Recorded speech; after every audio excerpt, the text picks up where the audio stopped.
There are so many different ways we could tap into this story. I have really gotten to know Tanner Martin over the past 6 months. I just want you to hear his voice. My name is Tanner Martin.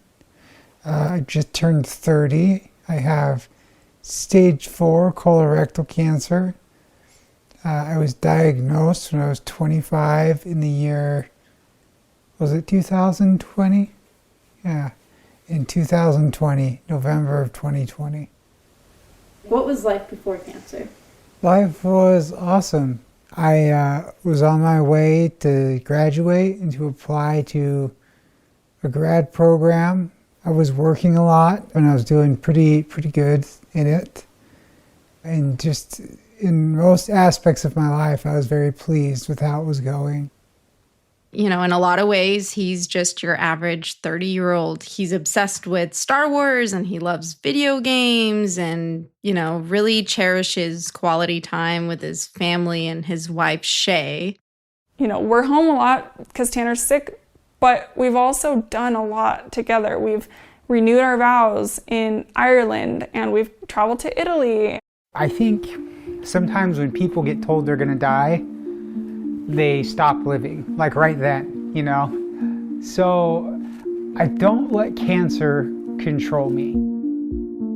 This is a story about young people grappling with cancer, and I also happen to be one of them. Drea, how old were you diagnosed and what were you diagnosed with? I was 26 when I was diagnosed with stage 4 cancer, which is definitely not what I was expecting to hear when I was supposed to be at the prime of my life. It was lung cancer, right? Yes, diagnosed with lung cancer. I didn't think that a late-stage cancer diagnosis was even in the realm of possibilities for someone my age. My first oncologist told me I had a 3-month expiration date and I should probably start getting my affairs in order. Oh my gosh. It was awful. I, very early on told myself that the second that I was in a better place mentally and physically, that I will make something meaningful out of this dumb disease that I've been forced to reckon with. I wanted to report on the young cancer community and help share their stories and help make, our experiences more visible to the rest of society that is still catching up to the fact that young people can get cancer too. I just understand that my life is different, Sometimes the thing that bothers me the most is just not knowing exactly how much time I have left, I worry a lot about time spent with family and especially our future daughter, Jalza. I just really want to be there for her.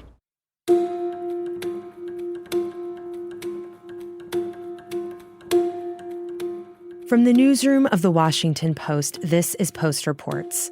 I'm Elahe Izadi. It's Thursday, June 12th. For a long time, people have thought of cancer as a disease that comes in old age. But that's changing. Cancer cases among older adults are dropping, but they're rising among young people. Gen Z, millennials, Gen X. Maybe you know someone who's been affected. Or maybe you've been affected yourself. 2.1 million Americans are living today with a cancer diagnosis they got when they were young. This year alone, the Post estimates another 200,000 younger people will get this diagnosis. The age range we're talking about is 15 to 49. Most younger adults do survive their cancer diagnosis. But no matter the outlook, life is often never the same. Career, relationships, finances, whether to have a family, which is one decision we're going to get an up-close look at today from Tanner and Shay Martin. The Post's Drea Cornejo has been documenting their lives since the beginning of the year. The ups, the downs, and how humor and directness have helped them. This is an intimate view of what it can mean to belong to Generation C, Generation Cancer. That's what doctors are calling it now. And Drea, as you heard, is also part of it. Her lung cancer is metastatic, which means it's spread beyond the lungs. Drea is a video journalist on the health desk at The Post. Man, being behind the camera for 9-10 years of my career and telling other people's stories and then being put on that other end in a way is, I'm still warming up to it. It's really vulnerable, right? It's been very eye-opening. Well, tell me, Drea, can you tell me a little bit about that? Because I think what you are doing with this project and this reporting is an unusual experience for any journalist, because usually journalists are the ones telling other people's stories. And here you're telling other people's stories, but you're also telling your own story. Yeah. And I guess through this project and this story, at the core, I just want to make the experience a little less isolating. Yeah. For the next young person that gets diagnosed with cancer. Mm-hmm. It is just such a different beast when you're young. Drea, when you were talking about, your process to becoming, getting more public and then wanting to make something good out of this, very dumb disease, just to rewind a little bit, can you tell me about your diagnosis and how you learned about it? Yeah, it was the beginning of 2022. I was experiencing a wide swath of really strange symptoms that weren't making sense. I experienced significant weight loss. I was struggling to even walk my dogs down the street. I was covered in bruises and just had this deep feeling inside of me that something was not right here. And while this is all happening, I'm seeing urgent care doctors, I'm seeing specialists, and everyone's telling me, oh, it's probably stress, or you're too young to be seriously ill or to have anything more sinister. Go get some more sleep. And I think in a way, finally getting to that diagnosis in May of 2022, it brought forth a sense of relief, because in that moment, I knew that what I was feeling was real and I wasn't losing my sanity. I just wasn't being listened to. Mm. For a lot of young people, it's a struggle to get to that diagnosis, especially if they don't fit the exact mold of what sick may look like. Mm. So you started to interview people in their 20s and 30s and 40s, people from all over the country. Tanner and Shay were among them. They live in Utah. Why Tanner and Shay? I knew that I wanted to do a story that featured the perspective of a metastatic cancer patient that is giving it his all to live as fully as possible. And that is what I found in Tanner Martin. How did you come to connect with them? Yeah, so I was actually just lying in bed doing a little doom scrolling. As one does. Yes, during one of those scanxiety-filled nights.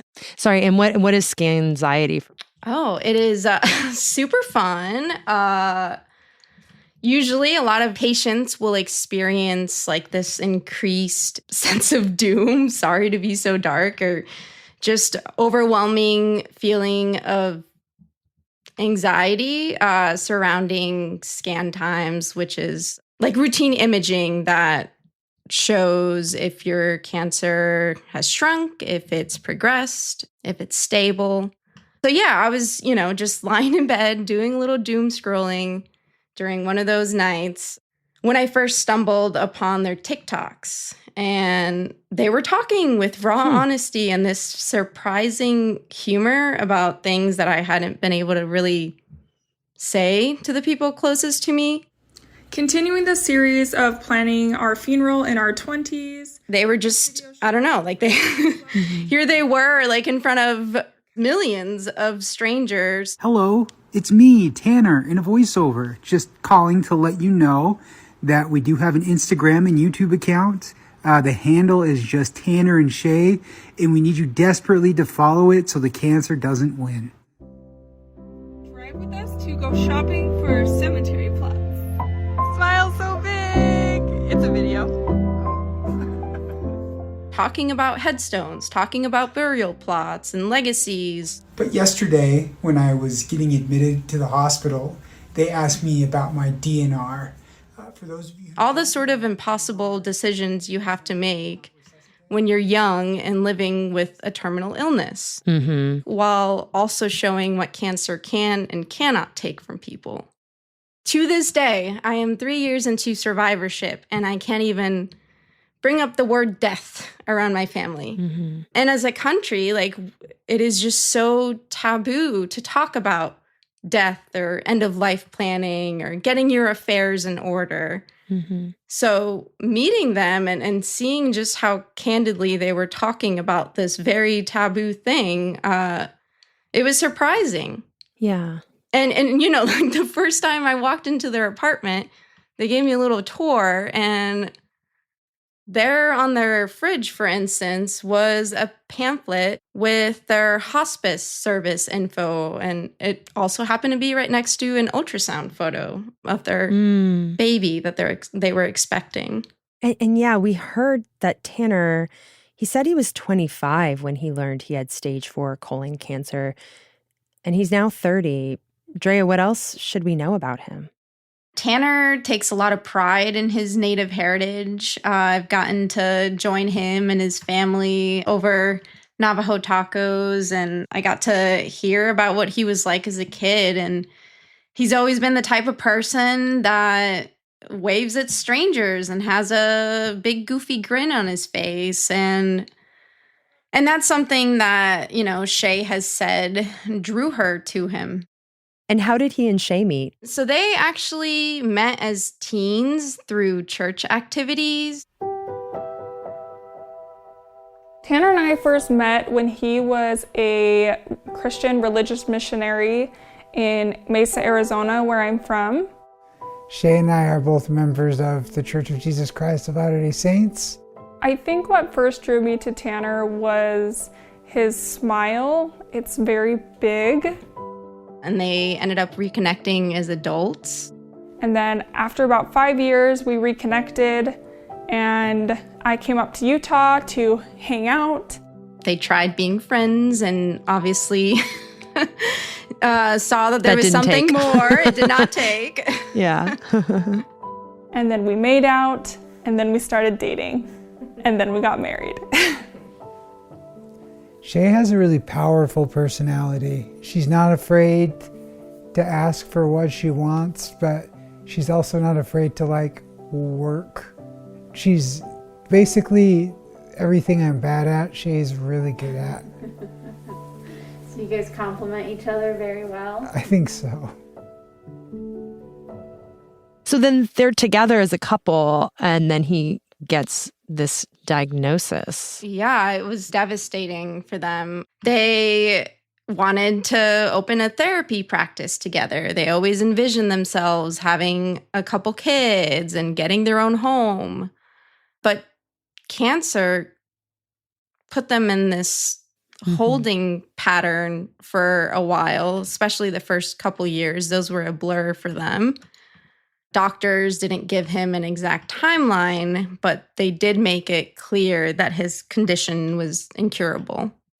Well, can you tell me, how did Tanner and Shay navigate the family planning question for them?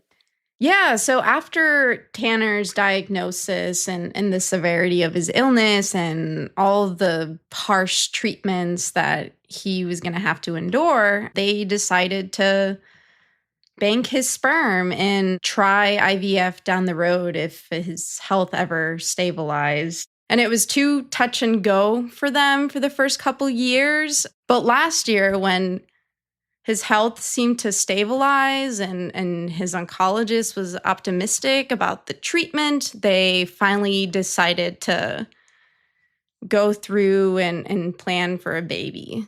I think a lot of people have questioned mine and Shay's choice to have a child while I'm going through this. That was a really hard decision. Deciding to have a kid during Tanner's cancer treatment was a really challenging decision. I mean, he's been diagnosed for 4 years.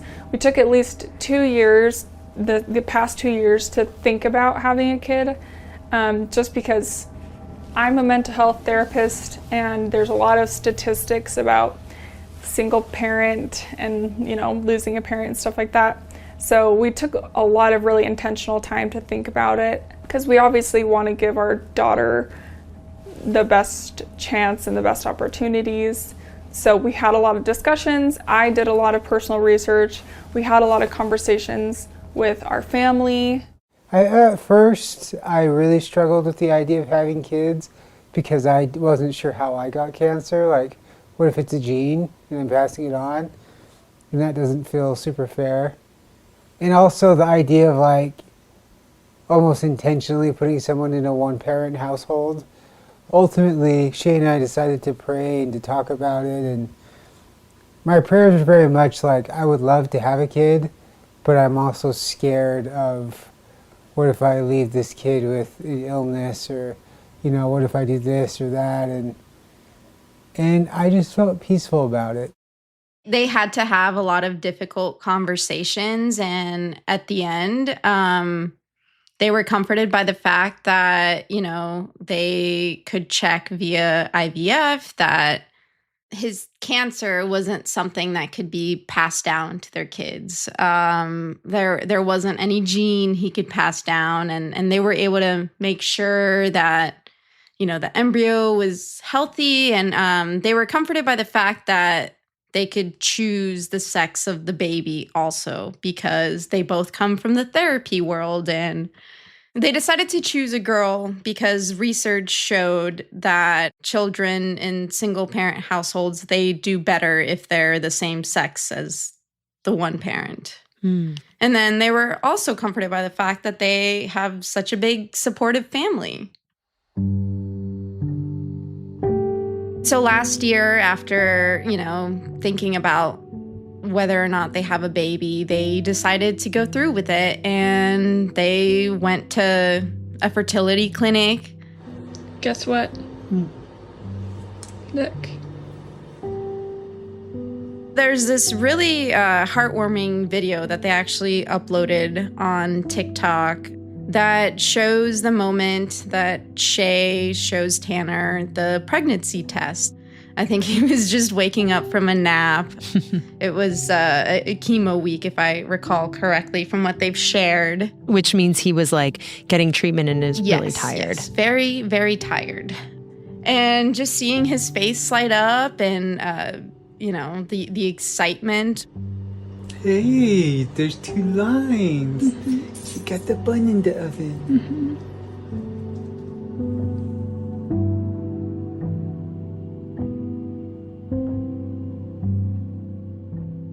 After the break, awaiting the baby's arrival as Tanner's health takes a turn.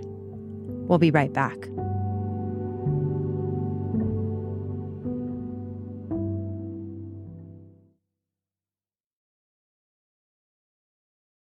So Drea, you started spending time with Tanner and Shay at the beginning of this year, and by that point, Shay is 4 months pregnant. So when you met them, what was life like for them? Things were going well for them when I first met them. It was January. They were still trying to pack as much life into their non-chemo weeks as they could. They were making TikTok videos. They were really showing people the dichotomy of what it's like to plan to bring in a new life while also planning for the end of your life. Come with us as we shop for and design our headstone. Things like picking out a headstone and then we also included, of course, Star Wars, never tell me the odds quote. Oh, we're at the mortuary. This is where you go pay money when you die. Let's go pay the money. Let's go pay the money. It's just like this sort of irreverent bluntness that of just like all these moments. And I think that's what really has drawn me to them and, thousands of other strangers across the world. Part of this video, they also show snippets from their celebration of life, which was this huge event that their loved ones organized for them. And we see Tanner and Shay walk out on a red carpet, dressed to the nines. It was a really touching day for them. Like old classmates, their oncologist even showed up. Yeah, I mean, this looks like quite the party, but at the same time, looking at Tanner in this video, he does look a lot different than he did a couple years ago. He's lost so much weight. And, you spent a lot of time with him, Drea. So I'm wondering, what else did you learn about what was going on in Tanner and Shay's lives that is not on social media? Tanner and Shay have been really gracious with their time, and they've really allowed me into some of their most intimate moments, not just the joyful ones, but also the heartbreaking ones. And also these quiet moments that, weren't captured for TikTok or Instagram. For instance, there was this one remote visit with their oncologist that I was there for. It had to happen right after a photo shoot that they had done, poking fun at all the things insurance wouldn't cover. But after that wrapped up, they had this consult visit. And so they pulled out their phone to hop on a remote visit with Nick Thompson, who is the oncologist that Tanner has been with from the get-go at Revere Health out in Utah. Looks like you're in the car. Yeah, Somewhere. we're parked. There was this really interesting moment where Dr. Thompson just asked Tanner, Tanner, how are you doing, man? how are you doing? How are the side effects? I'm all right. And Shay just quickly shot him a look and just said, Be honest. and Tanner conceded. I'm cold. I feel sick. My back hurts. It was just this really interesting, quiet moment where you really see Shay like pushing Tanner to consider his quality of life more than he has done. Thanks, Dr. Thompson. Okay, guys. Have a good rest of your day. See ya. Bye. But right after this appointment, they were driving home. They're talking about the appointment. It more has to do with the roller coaster of this. It was a very heavy conversation. I am asking you to consider your quality of life more than you do. Okay, well. Or than more than what I think you do, because I don't think you consider it. I think you're just like, I'm just going to suffer so I can live longer. That's what my view is sometimes. Okay. Or at least that's what it feels like. Yeah, I understand where you're coming from. And that's a really unhealthy view of going on hospice and dying, is giving up. That's yucky. Well, what's yucky is that for me, it would be right now. That's what it would be giving up. Because I can still go.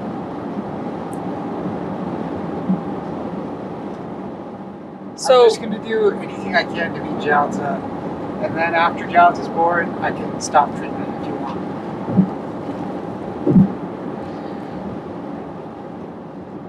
I think maybe with the way that you're talking, we shouldn't talk about this anymore. Obviously, she doesn't want Tanner to die. She doesn't want him to stop treatment, but she also doesn't want him to suffer and go through so much. Right. And he also wants to make it to the birth of their child, who we should add, we heard Tanner call the baby Jiaozi a couple times. That's been their nickname for the baby. It means dumpling in Chinese, and they've been planning to name her Amy Lu. But Drea, I'm just so struck by how Tanner and Shay communicate with each other. Yeah. How did things progress after that moment as Shay's pregnancy gets into the final stages and there are things happening like baby showers? I know you went to Utah for one of them. Things really went downhill in April. just days before they got to their book-themed baby shower that they were really excited about. Shay had planned it all to the T. He unfortunately got the news that his cancer progressed. Like, how would you describe, I guess, what that feels like? Feels awesome. No, I mean, it causes fear, right? What if the drug that they want to give me doesn't work? And then my cancer just starts growing out of control and we have no way to stop it. You feel so helpless because it feels like you're getting closer to the middle of the toilet bowl, to the drain, and there's nothing you can do to control your speed. But I'm seeing my therapist, I think next week. We'll probably talk about that, and I don't know. Whenever I get news like that, I like to balance it out with doing something really fun. Just to remind myself that, I'm still alive currently. And I can still make memories and I can still do everything else that other alive people can do. And at the same time, I know, Drea, you're also going through your own journey around all this, and you've been recording personal reflections in voice memos on your phone. And there's one memo from that day that I want to listen to because you were just processing so much that day. It's April 11th, just taking a moment to reflect, coffee in hand.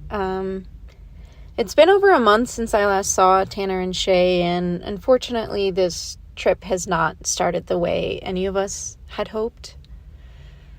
His treatment has just stopped working. And, with just a couple months until their babies due, the timing just feels especially cruel. And also, in some weird, sad twist, I had also gotten my own scan results the same day that Tanner got his. And unfortunately, they also showed progression. And, I knew this day would come with metastatic disease. It's only a matter of time before your cancer outsmarts your treatment. It is not a cure. It still feels like a gut punch. I don't think either of us have fully wrapped our heads around it yet. It's been a tough couple days.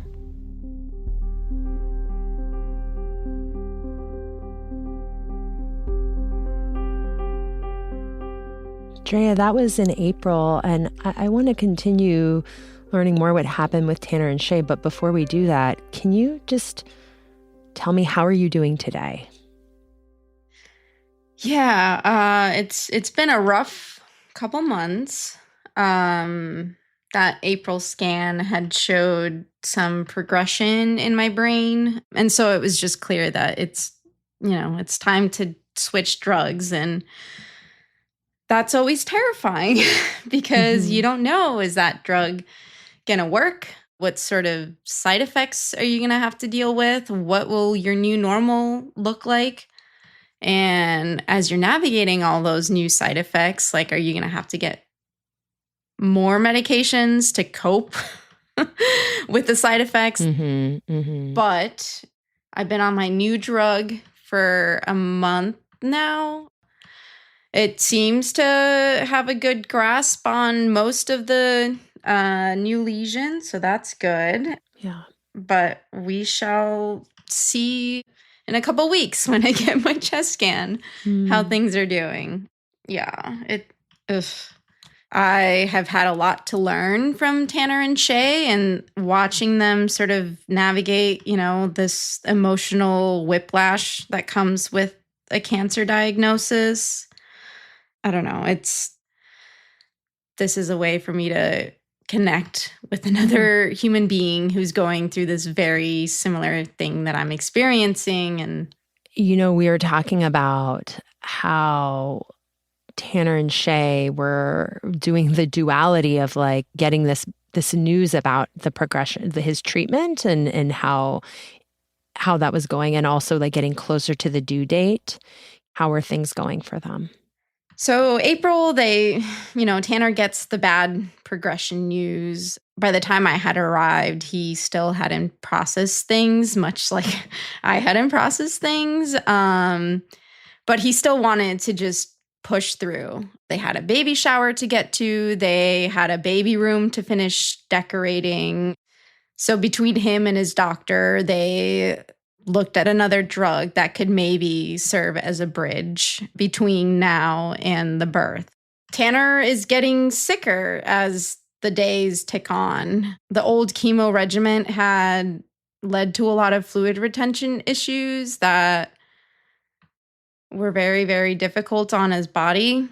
But he was just willing to keep pushing through it. I mean, he was so close to the baby's birth at this point. He was willing to do whatever it took.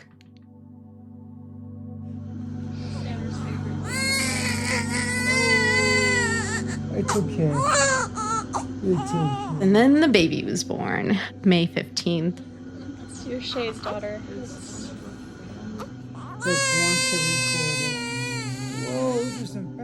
They're in the hospital. There was this really endearing video that was shared, which was of Tanner just cradling Amy Lou for the very first time. And, we see his glasses fogging up and in between tears, just telling her, "Oh, sweetheart, I've been so excited to meet you."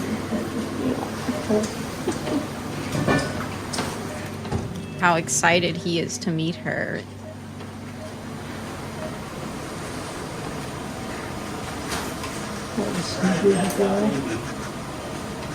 Hey, you gonna open your eyes up? It's so bright. You don't have to. You can go to sleep. Sweetheart, I love you so much.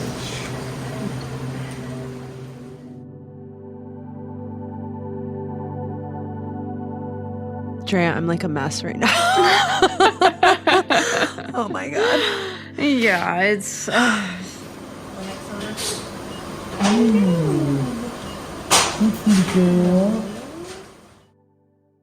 Drea caught up with the couple over Zoom this past weekend. Can you hear me now? Yes. Okay. Okay. Hello.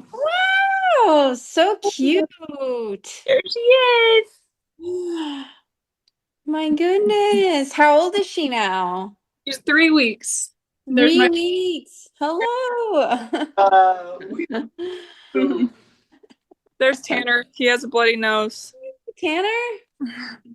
Hi. I think his oxygen dries his nose out, and then Yeah. Well, I feel like we have so much to catch up on. It's been a bit. it has. How's parenthood for you both been? How's it been for you, Tanner? It's been tiring for me. Yeah. Luckily, I have my parents and sister helping me, and Tanner can help when he can. How are you, Drea? I am doing a lot better. The first couple weeks of that new drug was very, very rough on my body. I was definitely bedridden for a bit, but I'm starting to feel more like myself. So I, got to celebrate the small wins.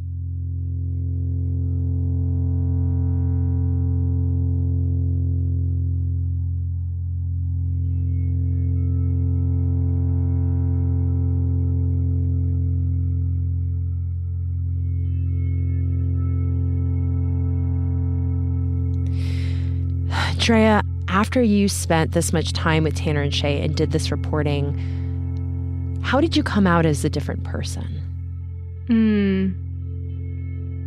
There has been a lot of growth this year for me, and I have Tanner and Shay to thank for that.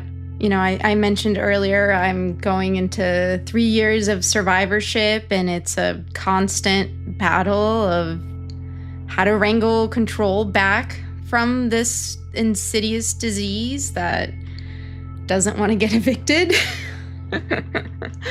And I feel like, I don't know, I was envisioning, I came into it thinking I was gonna get this tidy, neatly packaged answer to this problem that I've been struggling with, which is how do I coexist with this thing in me? And I think, through Tanner and Shay. Ooh, sorry. No, yeah, take your minute. I think what I've learned from them is just that, like, sometimes you just have to find ways to, like, live within it.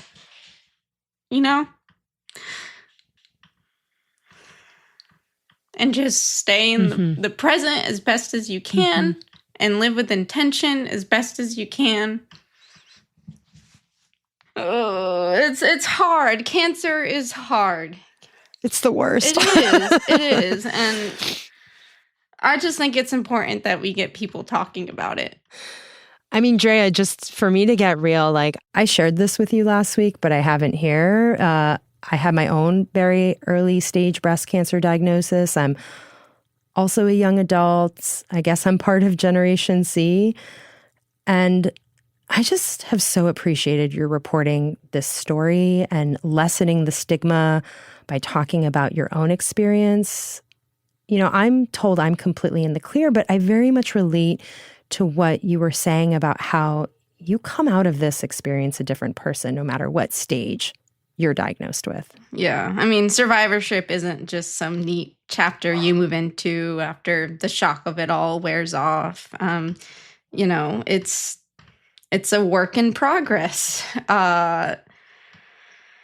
Some days are going to be filled with, like, hope. Other days are going to be heavy with grief, guilt, anger. Most days it's all at once. It's hard and it sucks to not feel seen or heard. And so I just hope that, through my reporting, through Washington Post reporting, that others will at least feel more seen and heard than they were before.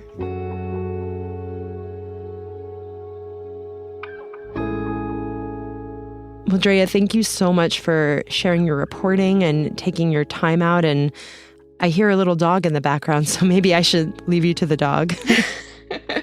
My Sluggy, yes, I believe she is eagerly awaiting her super late breakfast at this point. Wow, I need to feed my dog. But it's been a pleasure speaking with you, Elahe, and thank you for the opportunity.